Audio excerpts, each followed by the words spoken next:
jàkàrà, mo ti jàkàrà o, mo ti jàkàrà. Ọlọ́run dákun gbà mí o, mo ti jàkàrà.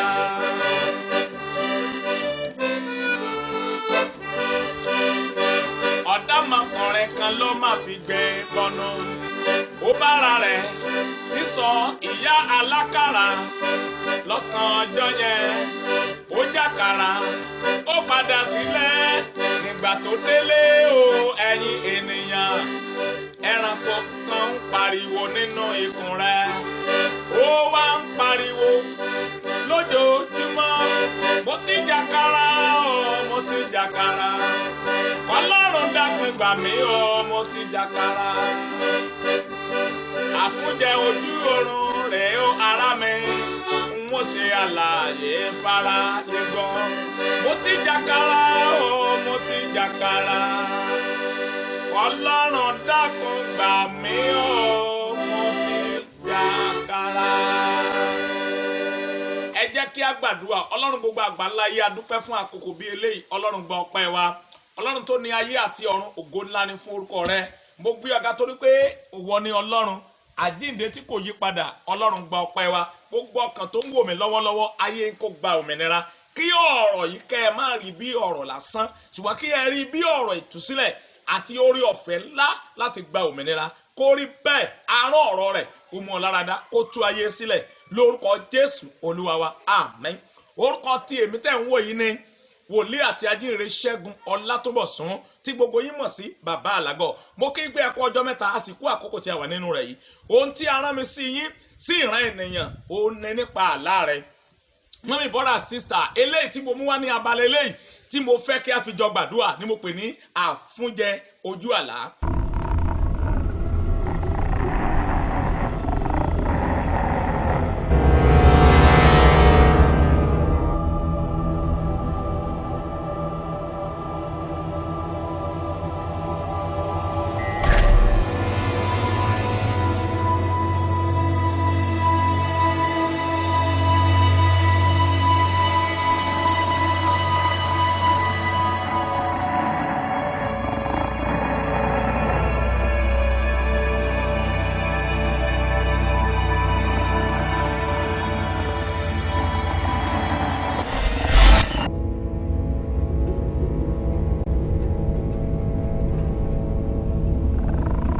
Àfúnjẹ ojú ayé wà, àfúnjẹ ojú àlá wà. Kí ni ń pè ní àfúnjẹ? Àfúnjẹ ni ohun tí a fún ènìyàn jẹ tí ó jẹ́ májèlé nínú ayé rẹ̀. Àfúnjẹ kì í ṣe oúnjẹ lásán. Now, ẹ gbọ́ nínú ìwé Genesis orí ìkejì ẹsẹ̀ 16. Olúwa Ọlọ́run sì fi àṣẹ fún ọkùnrin náà pé nínú gbogbo igi ọgbà ni kí ẹ̀yin kí ó máa jẹ, ṣùgbọ́n nínú igi ìmọ̀ rere àti búburú náà ìwọ kò gbọdọ̀ jẹ, nítorí ní ọjọ́ tí ìwọ bá jẹ, kíkú ni ìwọ yóò kú. Ní ọjọ́ tí ìwọ bá jẹ, kíkú ni ìwọ yóò kú. Kí ni àfúnjẹ?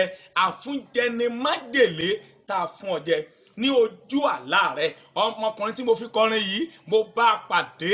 Ǹjẹ́ mọ̀ wípé ẹyẹ kan pariwo ní ikùn rẹ̀. Bó bá arákùnrin kan náà pàdé lójú ọ̀nà Ìbàdàn sí Èkó, bàbá yìí mo jókòó lẹ́gbẹ̀ẹ́ rẹ̀, a jọ ń sọ̀rọ̀ nígbà tí mo wàásù tán. Bàbá ní wòlíì Ọlọ́run, àṣírí ogun ayé mi ló túnú ọkọ̀ yìí. Mo ní bàbá kí ló ṣe yín? Bàbá wá gbé ikùn rẹ̀, ó ká aṣọ agbádá rẹ̀ sókè, ó wá fi ikùn rẹ̀ hàn mí. Ó ní wòlíì, ẹ fọwọ́ kan ikùn yìí. Bí mo ṣe fọwọ́ kan ikùn yìí, ó dàbí ẹja àrọ̀, ó yí nínú kò ẹ̀ báyìí. Mo ní bàbá yìí wọlé lé, ó ní àfúnjẹ ni. Jẹ́jẹ́ mọ̀ wípé òun ti jẹ ilé láti bí ọdún 10. Mo sọ̀rọ̀ àṣẹ sí ìwọ tó ń gbọ́ mi. Àfúnjẹ tó sọ ayé rẹ̀ dàbí eléyìí. Àfúnjẹ tá a fi gba ògo rẹ̀ sínú odò agbékádàrá mi. Àfúnjẹ yẹn ó yá kó gbiná lára rẹ̀. Ẹni tó ń gbọ́ mi lọ́wọ́lọ́wọ́, àfúnjẹ wọ̀nyí iṣẹ́ òkùnkùn ni. Ẹni tí àfúnjẹ yìí bá ń bẹ lára rẹ̀, ẹ gbọ́ ọ̀rọ̀ Olúwa, yóò máa rẹ̀ láti ka ọ̀rọ̀ Ọlọ́run, yóò máa sú láti ṣe nǹkan rẹ̀. Àmì tẹ́ fi mọ̀ pé àfúnjẹ àfúnjẹ wà lára yín ni wípé ẹ máa rí wípé àwọn olóore ń kórìíra yín. Ẹni tí àfúnjẹ ìgbà ń bẹ lára rẹ̀ sà yóò máa ní ìjákulẹ̀ ní ìkórè àṣeyọrí rẹ̀. Ẹ mọ́ mi dáre brother and sister tó ń wò mí lọ́wọ́lọ́wọ́ báyìí, àfúnjẹ kan wà tẹ́ ti jẹ. Ǹjẹ́ jẹ́ mọ̀ pé ẹni tó bá ń gbàgbé àlá rẹ̀ àwọn ènìyàn yóò lè mọ̀ bóyá àwọn jẹ́ tàbí wọn jẹ́. Ẹ wà lára wọn torí pé àmì tẹ́ fi mọ̀ pé wà lára wọn ni pé ẹ máa gbàgbé àlá yín. Ẹni tí àfúnjẹ yìí tó bá ti jẹ àfúnjẹ yìí rí, àwọn ìkórìtà tó yẹ kí nǹkan rẹ̀ ti bọ́ sí yóò máa yẹ. Àmì rẹ̀ eléyìí o, Olúwa ló ní kí n sọ fún ẹ wípé àfúnjẹ kan ń bẹ lára rẹ. Àfúnjẹ ni wọ́n ń pè ní oúnjẹ èèwọ̀ ògo rẹ tó ti jẹ lójú àlá. Mo sọ lọ́wọ́lọ́wọ́ lónìí wípé agbára tí oúnjẹ yẹn ń lò lórí ayé kò di asán bẹ́ẹ̀. Àfúnjẹ yìí a máa já ọmọ ológo bọ́lẹ̀, a máa sọ ìgbé ayé ìwà mímọ́ di yẹpẹrẹ, a máa mú kí ènìyàn máa ṣọ́ọ̀gù yẹn ni pé kí ènìyàn máa lé kó máa bá. This kind of the food that I'm talking about is a poison in the dream. I am talking spiritually, that something that you have heard in the dream that can debar the glory of God in your life. It's a taboo to your glory. You have heard it in your dream, but there's a solution to it. That is why I'm coming to the stream. I'm not coming here to boast. I am coming here to show you the mystery behind the poison you have heard in the dream. The Bible said the day you hit it, that day you die. I prophesy to your life. Every negative poison you have heard in the dream must die in your body now in the mighty name of Jesus. Mommy, daddy, brother and sister, ẹ má fi eléyìí ṣeré o. Ẹ ti jẹ àfúnjẹ kan lójú oorun, ẹ ti jẹ àfúnjẹ kan lójú àlá, ẹ ti jẹ oúnjẹ ojú oorun rí. Mo fẹ́ fún yín ní àṣírí tí ènìyàn bá ń jẹ oúnjẹ ojú oorun. Ìyẹn ni mo pè ní àfúnjẹ ojú àlá. Ẹ gbọ́ mi sà, ẹ wá kẹsẹ̀ tí bàbá àlágọ̀ lọ. Ẹ pe nọ́mbà yìí tí ẹ bá ti jẹ oúnjẹ ojú oorun rí, kí n fún yín ní àdúrà tẹ́ ó gbà o. 08033728791. Ẹ jẹ́ kí n tó ń pè 08033728791. Àfúnjẹ máa ń yẹ ìlérí Ọlọ́run nínú ayé ni. Ó máa ń mú kí ọmọ ológo rìn nínú ogun ni o.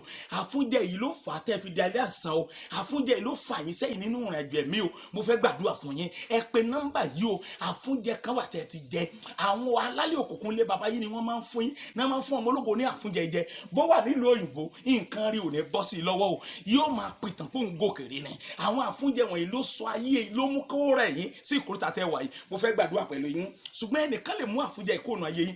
Òun ni Jésù Kristi. Ǹjẹ́ o ti fàyè fún Jésù?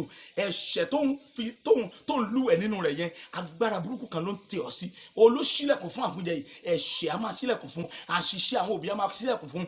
Nínú iṣẹ́ ìrìnsẹ̀ tí ń bọ̀, ẹ tún kílíkì sí abala yìí. Ẹ ó tún rí mìíràn tí ní Olúwa rán mi ni pé kí n máa tú àṣírí tó ní ṣe pẹ̀lú àlá ní orí òkè sí ẹsẹ̀ gánmẹ́dógún àwọ̀lú má ti ọ̀pá Ilé-Ifẹ̀. Now University of Dream ni Olúwa gbé kalẹ̀ síbẹ̀. Ó bá lálàá kò yí ọ pé nọ́mbà kíákíá test sórí nọ́mbà irú àfúnjẹ irú àlá tó lá bí ènìyàn bá jẹun lójú oorun ìtumọ̀ rẹ̀ àti àwọn ìtumọ̀ àlá mìíràn ó ní Olúwa gbé mi kalẹ̀ fún pé kí n máa sọ fún aráyé má fi àlá rẹ ṣeré o. Nínú àlá rẹ ni ògo rẹ wà, nínú àlá rẹ ni àṣeyọrí rẹ wà. Gẹ́gẹ́ bí gbogbo nǹkan ṣe ń lọ lórílẹ̀-èdè àti gbogbo àgbáyé, àwọn kan sì ń rí tí wọ́n ṣe.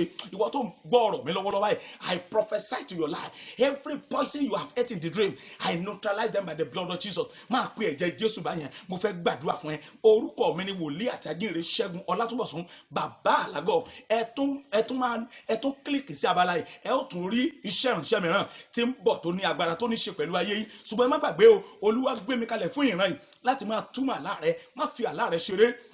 Gbogbo ìgbà gbogbo tó bá ti lálàá tàbí orí ẹni tó lálàá lájìká rẹ tí kò mọ̀ túmọ̀ rẹ̀ sọ pé kó pe nọ́mbà bàbá àlágọ̀. Ẹ̀mí mímọ́ Ọlọ́run yóò túmọ̀ àlá rẹ̀.